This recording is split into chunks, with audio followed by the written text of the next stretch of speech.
দুর্বল শাসন ব্যবস্থায় বাংলাদেশে সরকার পরিবর্তনের কারণ বলে মন্তব্য করেছেন ভারতের জাতীয় নিরাপত্তা উপদেষ্টা অজিত দোভাল। বাংলাদেশের মতো নেপাল ও শ্রীলঙ্কাতেও সরকার পতনের জন্য দুর্বল প্রশাসন দায়ী বলে মনে করেন দোভাল।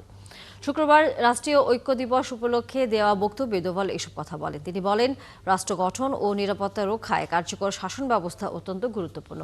এটি শুধু রাষ্ট্রকে তার লক্ষ্য পূরণে সাহায্য করে না, সাধারণ মানুষের আকাঙ্ক্ষাও পূরণ করে। দোভাল তার বক্তব্যে বলেন, দুর্বল শাসন ব্যবস্থা অনেক সময় একটি দেশের সরকারের পতনের কারণ হয়ে দাঁড়ায়। বাংলাদেশ, নেপাল ও শ্রীলঙ্কা সহ দক্ষিণ এশিয়ার কয়েকটি দেশে অনানুষ্ঠানিক উপায়ে সরকার পরিবর্তনের পেছনেও এমন দুর্বল প্রশাসনিক কাঠামোর ভূমিকা ছিল। ভারতের নিরাপত্তা উপদেষ্টা আরও জানান, আজকের প্রশাসনের বড় চ্যালেঞ্জ হলো সাধারণ মানুষকে সন্তুষ্ট রাখা। এখন সাধারণ মানুষ আগের চেয়ে অনেক বেশি সচেতন, উচ্চাকাঙ্ক্ষী এবং রাষ্ট্রের কাছ থেকে আরও বেশি প্রত্যাশা রাখে। তাই রাষ্ট্র তার সন্তুষ্টির প্রতি খেয়াল রাখতে হয়। I definitely believe that governance has a very seminal role.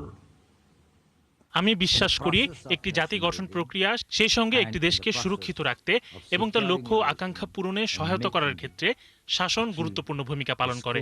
গত ৩.৫ বছরে বাংলাদেশ, নেপাল ও শ্রীলঙ্কায় সরকারের পরিবর্তন বা উত্থানের মূল কারণ ছিল অদক্ষ ও দুর্বল শাসন।